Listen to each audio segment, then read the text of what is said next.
Queridos hermanos, el corazón y la mente humana aprenden por comparaciones y por contrastes. Cuando nos tienen que enseñar algo nuevo, casi siempre se utiliza una comparación. Supongamos que le vamos a explicar a una persona que nunca ha visto un avión, le queremos explicar qué es un avión. Utilizamos tal vez una comparación. Por eso, en algunos lugares hablan de los aviones como un pájaro de hierro. Eso es una comparación. Esa es una manera de enseñar. Si miramos también nuestros computadores, utilizan muchos elementos a los que ya estábamos acostumbrados para introducir una nueva tecnología. Así, por ejemplo, la pantalla principal en el computador a veces la llamamos el escritorio. Ese no es un escritorio, es una pantalla. Pero al enseñarnos a utilizar esa palabra, están introduciendo una realidad nueva por medio de una comparación. También Dios utiliza muchas veces comparaciones para que nosotros podamos entender cosas. Por ejemplo, el bautismo nos lo enseñan como una especie de baño de purificación, solo que esta vez no se trata de limpiar el cuerpo, sino de limpiar el alma. De hecho, todos los sacramentos se apoyan en alguna forma de comparación.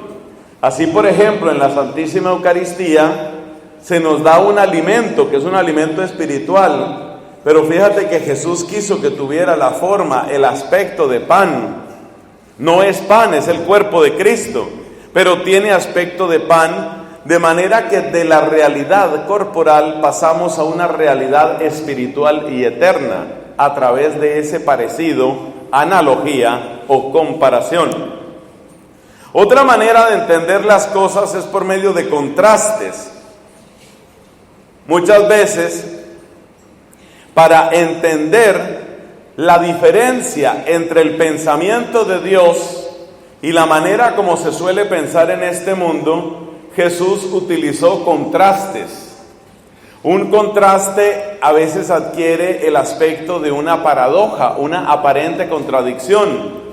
Jesús dice, por ejemplo, esto en algún lugar: hay muchos primeros que serán últimos, muchos últimos que serán primeros.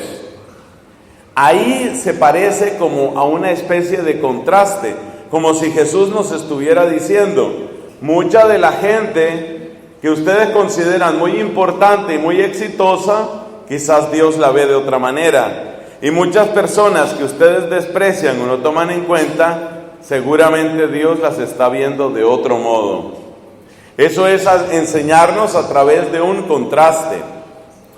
Ese famoso versículo en el que Jesús toma una semilla de mostaza y dice: esta es la más grande de todas las hortalizas, también es un contraste, como mostrándonos que aunque los orígenes del reino de Dios son siempre algo tan pequeño, el fruto que se obtiene al final es muy, pero muy grande.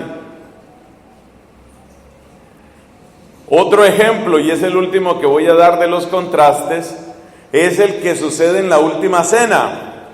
Los discípulos tenían gran admiración por Jesucristo.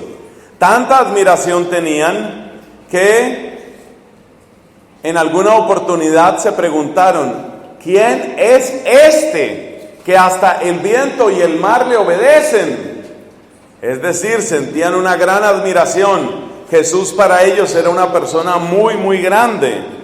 Acuérdate que en otra oportunidad Jesús está en la barca de Pedro, sucede una pesca milagrosa, ¿y qué hace Pedro, el dueño de la barca? Se arroja a los pies de Cristo y le dice: yo soy un pecador. O sea que los discípulos tenían conciencia de la grandeza interior de Cristo. Pero cuando llega la última cena, ¿qué hizo Cristo? Lavar los pies a los discípulos. Y después les enseña por medio del contraste: ustedes me llaman el Maestro y el Señor. Dicen bien, porque yo lo soy. Pues si yo, que soy el Maestro y el Señor, me he abajado para lavarle los pies a ustedes, entonces ustedes también tienen que lavarse los pies unos a otros. Eso se llama enseñar por medio de un contraste. Bueno, toda esta introducción, amados hermanos, es para que descubramos 3 contrastes que están en las lecturas de hoy y para que nos demos cuenta que la vida cristiana siempre consiste en escoger el modo de Dios. Oiga esa frase: la vida cristiana es un perpetuo escoger. ¿Escoger qué? El modo de Dios. Y en las lecturas de hoy aparecen 3 contrastes que nos invitan a escoger el modo de Dios. El contraste número 1 es entre la humildad y la altivez o la vanidad. Vamos a dejar ahí la palabra vanidad. Entre la humildad y la vanidad. Por eso la primera lectura del profeta Zacarías nos presenta al Mesías como un rey, pero un rey muy ¿qué? Humilde, muy humilde. Claro, el agotamiento del día hace que la gente ya le cueste un poco de trabajo responder. Entonces, Zacarías nos habla de el Mesías, pero un rey ¿qué? ¿Rey qué? Humilde, un rey humilde. Invitándonos por consiguiente a desconfiar de la altivez, la soberbia, la vanidad, la arrogancia, el orgullo, toda esa familia de palabras que con mucha frecuencia va asociada al poder. Entonces, la primera pareja de contrastes es entre la humildad y la vanidad. En la segunda lectura, que fue tomada de la carta de San Pablo a los Romanos, aparece otro contraste. El contraste entre vivir según la carne y vivir según el Espíritu. Y también ahí somos invitados a escoger. Acuérdate, la vida cristiana ¿qué es una perpetua escogencia. Somos cristianos cada día. Cada día hay que escoger a Cristo. ¿Quién es un cristiano? ¿Un cristiano quién es? Un cristiano es uno que, habiendo sido redimido por el Señor y habiéndose unido a Él a través de la fe y los sacramentos, todos los días escoge ¿a quién? A Cristo. Bendito sea Dios. El Señor va despertando a su pueblo. Qué hermoso que es este momento.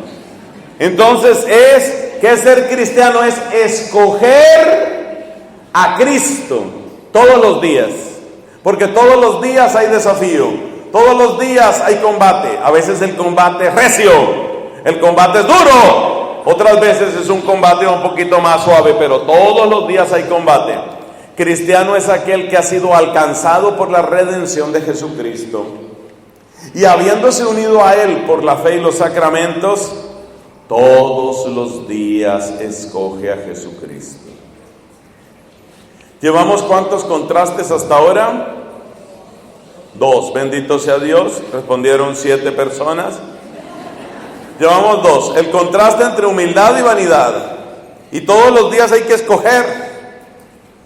Todos los días por la mañana, usted antes de levantarse de la cama, en caso de que no se haya caído, todos los días antes de levantarse, usted tiene que escoger: ¿voy a vivir este día en clave de humildad o voy a vivirlo en clave de vanidad? Ya entonces se sienta en la cama, pero todavía no se ha incorporado, está sentadito ahí en la cama. Ahora tiene que hacer el segundo contraste: ¿voy a vivir este día según la carne o lo voy a vivir según el Espíritu? Ese es el segundo ¿qué? Contraste. Y el tercero es el que está implícito en la invitación que nos hace Jesús.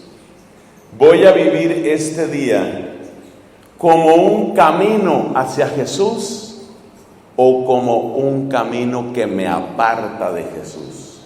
Porque Jesús nos invita, nos exhorta y nos manda: vengan a mí. Es una invitación, pero es también una exhortación y es también un mandato. Vengan a mí. Voy a vivir este día como un camino hacia Jesús o como un camino que me aparta de Jesús? Entonces son los 3 ejercicios que usted tiene que hacer. Apréndaselos bien. Está acostadito, acostado. Cuando está todavía acostado, ya abrió sus ojos, comprueba que el techo no se ha caído. Primera elección: ¿voy a vivir este día en la humildad o en la vanidad? Esa es la primera. Luego se sienta en la cama. Segunda elección: ¿voy a vivir este día según la carne o según el Espíritu? Y luego se incorpora y puesto en pie dice: ¿voy a vivir este día como un camino hacia Jesús o voy a vivir este día alejándome de Jesús? Todos los días hay que elegir. Eso usted lo tiene que hacer por la mañana. Por la mañana, primera cosa en el día, usted hace esas 3 elecciones. Esas son la enseñanza, es la enseñanza de las lecturas de hoy. ¿Por qué? Si te das cuenta, las 3 palabras claves son humildad, vivir según el Espíritu y vivir de camino hacia Cristo. Eso es ser cristiano. Ser humilde, reconociéndome criatura, como decía Catalina de Siena, nada con pecado encima. Reconocerme criatura y reconocerme pecador, reconocerme indigente, reconocer mi verdad, reconocer también los talentos que Dios me ha dado, como ya explicábamos en otra predicación, para ponerlos al servicio suyo. Voy a vivir este día desde la humildad, desde la conciencia de que yo soy criatura y no creador, desde la conciencia de que Él es el Señor y Él es el que es. Él es el Señor y yo soy su siervo, llamado por su Espíritu a ser su hijo. Voy a vivir desde la humildad. Esa es la primera elección. Segundo, ¿cómo vamos a vivir? ¿Según la carne o según el Espíritu? Hay que aprender. Bueno, ¿qué quiere decir eso de la carne y del Espíritu? Ya lo explicamos en el día de ayer. Pero como hubo gente que no vino, entonces les resumo aquí. ¿Qué quiere decir vivir según la carne? Vivir según la carne quiere decir cuando uno vive según las apetencias de la comodidad corporal, emocional, espiritual. Porque la carne lo que reclama es fundamentalmente su confort. Entonces, el confort corporal es el placer, el confort emocional es estar siempre con las personas que me caen bien, las que piensan como yo, las que me apoyan lo mío, las que me aplauden lo que yo digo. Y el confort espiritual es no buscar conversión, sino justificarme yo mismo. Entonces, escriba. Si no ha escrito otra cosa en todo el día, escriba esas 3, que eso es lo que significa vivir según la carne. Se lo repito para que le quede bien claro. Vivir según la carne, ¿qué es buscar la comodidad corporal, emocional y espiritual, porque eso es lo que busca la carne. ¿Qué es la comodidad corporal? Ser gobernado por el placer. ¿Qué es la comodidad emocional? Juntarme solo con los que piensan como yo, obran como yo, son de mi misma raza, son de mi mismo equipo de fútbol. Hay gente que solo se junta con los de su equipo de fútbol. Yo sé que es uno de los temas que no se puede tocar en Paraguay. Uno no puede mencionar un equipo de fútbol porque hay gente que es muy fanática, es la palabra, muy fanática del otro equipo. Entonces hay que tener cuidado. Vivir según la carne es buscar la comodidad corporal, emocional o espiritual. ¿Cuál es la comodidad corporal? Dedicarse al placer, lo que a mí me gusta, lo que da gusto a los sentidos, lo que me produce esa sensación deliciosa. Fácilmente se cae en horribles pecados, por ejemplo de gula, de lujuria o de lo que sea, porque estamos concentrados en el placer corporal. Luego tenemos la otra comodidad, que es la comodidad emocional. ¿Cuál es la comodidad emocional? Me junto solo con los que son de mi raza. solo con los que son de mi clase social, solo con los que son de mi edad, solo con los que son bonitos como yo. A ver, hagamos el club de los bonitos, todos los bonitos estamos aquí, todos los bonitos, nosotros somos todos los bonitos y solo nos hablamos entre los bonitos. Eso es carne. San Pablo sufrió mucho por esto, porque los judíos se habían acostumbrado a que ellos solo trataban entre ellos mismos. Y cuando Pablo viene a predicar un evangelio de salvación que es para todas las naciones, los judíos empiezan a sentir que su esquema se desarma. Y entonces se oponen con insultos a la predicación de Pablo. Eso es carnalidad. Y la comodidad espiritual que es, que en vez de convertirme, yo me justifico yo solo. Entonces, ¿qué es vivir según la carne? Es vivir según la plena comodidad o la máxima comodidad corporal, emocional, espiritual. Y entonces, ¿qué es vivir según el Espíritu? Alguien podría pensar de manera infantil que yo estoy proponiendo entonces que uno tiene que vivir incómodo y entre enemigos. No, yo no he dicho eso. ¿En qué se caracteriza el vivir según el Espíritu? ¿Qué es vivir según el Espíritu? Que yo no estoy buscando mi comodidad, sino que estoy buscando agradar a Dios con mi cuerpo, con mis emociones y sobre todo con mi corazón. Eso es vivir según el Espíritu. Entonces, ¿qué es agradar a Dios con mi cuerpo? Llevar santamente mi realidad corporal, con pureza, con buen cuidado de mi cuerpo, pero sin idolatrarlo. Eso es en cuanto a vivir según el Espíritu. Emocionalmente, ¿qué es vivir según el Espíritu? Que yo no me voy a quedar únicamente con las personas que me resultan simpáticas y que tampoco voy a excluir a los que me parecen antipáticos. Más bien, buscaré ganarlos a todos para Cristo y en todo caso, procuraré siempre aprender incluso del que me cae mal. Eso es vivir según el Espíritu. Y por consiguiente, como vivir según la carne también es comodidad espiritual, que es justificarse uno solo, vivir según el Espíritu es vivir en estado de perpetua conversión. Quiero que tu reinado sea pleno en mi vida. Por eso la oración del Padre Nuestro sintetiza perfectamente lo que es vivir según el Espíritu. Entonces fíjate los tres contrastes, de los cuales hemos hablado, ¿cuántos? 2, gracias a Dios, dijo alguien, bendito. Siempre queda una persona por lo menos que responde. Hemos mencionado 2, el contraste entre la humildad y la vanidad. Y hemos dicho que vivir en la humildad es vivir en la conciencia de que yo soy criatura y no creador. Vivir en la conciencia de que Él es el Señor y yo su siervo, pero llamado a ser su hijo y su amigo. Que tengo talentos, los tengo. Y defectos también. He de trabajar en mis defectos y he de poner al servicio de Dios y mis hermanos mis talentos.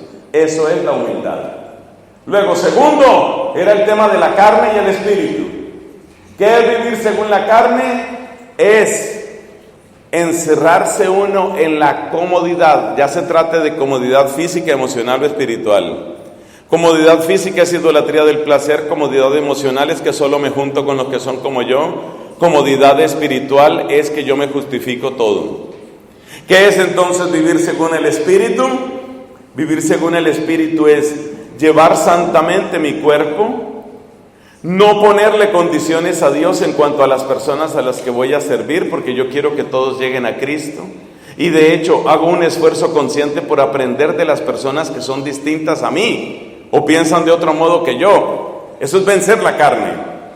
Y además, actitud de continua conversión.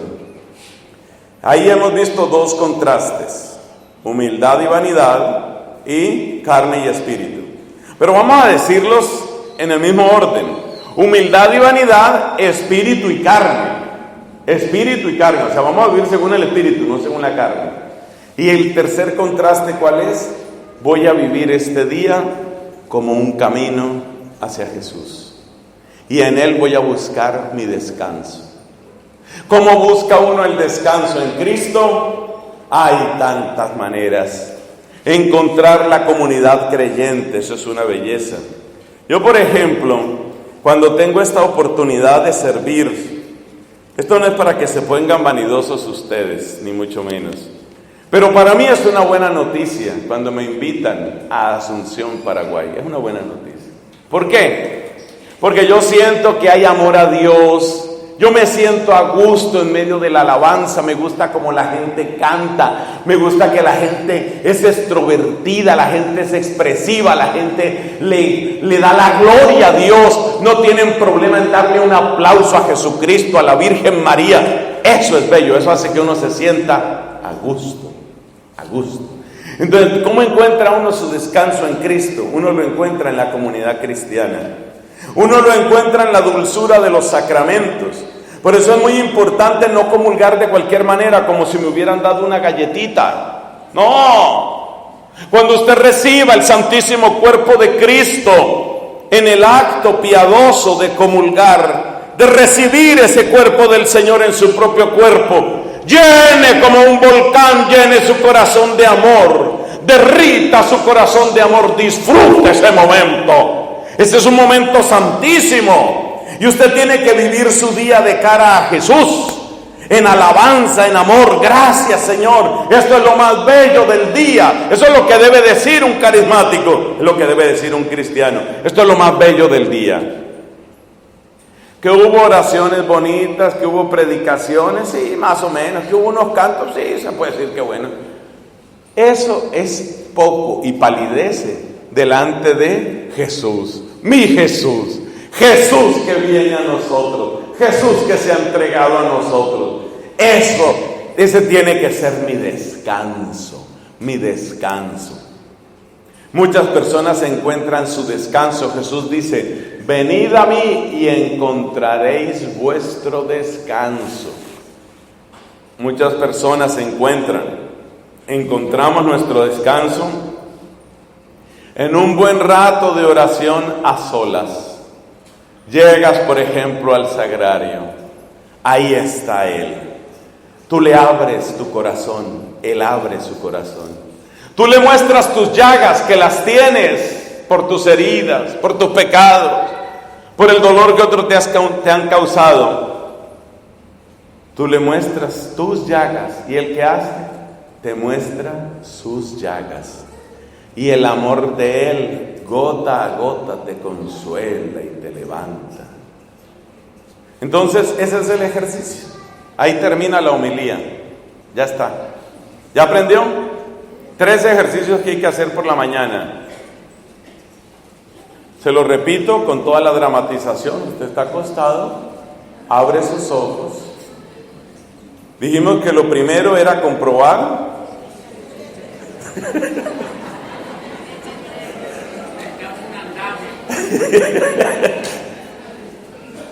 Entonces usted hace la primera elección del día. Voy a vivir este día en la humildad o en la arrogancia. No, en la arrogancia no, en la vanidad no. Voy a vivir en la humildad. Criatura soy, indigente, necesitado de Él. Él es mi Señor. Luego se sienta. Cuando se sienta, ¿qué es lo que tiene que decir? Voy a vivir este día según el Espíritu o según la carne. Hay que escoger. El peligro de según la carne, ¿qué es? Que según la carne es en la comodidad corporal, emocional o espiritual. No. Yo no me voy a dejar llevar por la comodidad. Entonces me voy a dejar llevar por la incomodidad. No, Señor. Voy a buscar agradar a Dios con mi cuerpo, con mis emociones, con la conversión de mi corazón. Ahí todavía está sentado en la cama. Se levanta, se incorpora. Tercer contraste, ¿cuál es? Voy a vivir este día hacia Jesús o apartándome de Jesús. Hay gente que no sabe qué responder. A ver, ¿cómo voy a vivir? ¿Hacia Jesús? Hacia Jesús, claro. Entonces ya usted está levantado y ya sabe, voy a vivir este día hacia Jesús. Y ya vive el día hacia Jesús. Y ahí se le acaba uno de sus 90,000 días. Acuérdese que uno vive cerca de 90,000 días. Y cada día que sale de la bolsa, ya no vuelve. Otro día, ya no vuelve. Cada día lo voy a vivir hacia Jesús. Cada día lo voy a vivir según el Espíritu. Y cada día voy a escoger la humildad por encima de la vanidad y la arrogancia. ¿Y cuál es el fruto de eso? Cuando uno hace ese hermoso ejercicio, entonces viene esa palabra maravillosa: la alegría, el gozo de ser de Él. Nunca más viviré un día en derrota, en soledad. Nunca más. Nunca más. Jesús nos prometió, Evangelio según San Juan: les voy a dar una alegría que nadie les va a poder quitar. Capítulo 16 de San Juan. Y cuando uno hace este ejercicio, que ya no se lo voy a hacer más porque ya usted aprendió a levantarse de la cama. Cuando usted hace este ejercicio, entonces usted encuentra esa alegría. Soy de Él, soy de sus amigos. Jesús dice, Evangelio según San Juan, capítulo 15: ustedes son mis amigos si son fieles a lo que yo les digo. Y yo estoy viviendo fiel a Cristo. Yo soy su amigo, Él es mi amigo, voy con Él. Y ese gozo se nota, ese gozo se irradia. Uno lleva ese gozo. Nosotros somos evangelio que camina por las calles de Corrientes. Ya pensaron que iba a decir. ¿Dónde están mis amigos de Corrientes? Levántame la mano, mírenlos, ahí están, qué hermosos que son ellos. Entonces yo soy evangelio de Dios por las calles de Concepción, por Ciudad del Este, por Asunción, Rosario, gracias. Hay otro que se llama Villarrica. ¿Dónde están los de Villarrica? Levántame la mano. Buen grupo, bien, así se hace. Aquí está. Gente de Luque, tenemos de Luque por aquí. Hay bastantes de Luque. ¿Ve? Entonces, nosotros somos sonrisa de Cristo, alegría de Dios, presencia del Espíritu en todos los lugares donde vamos. Gloria al Padre, al Hijo y al Espíritu Santo.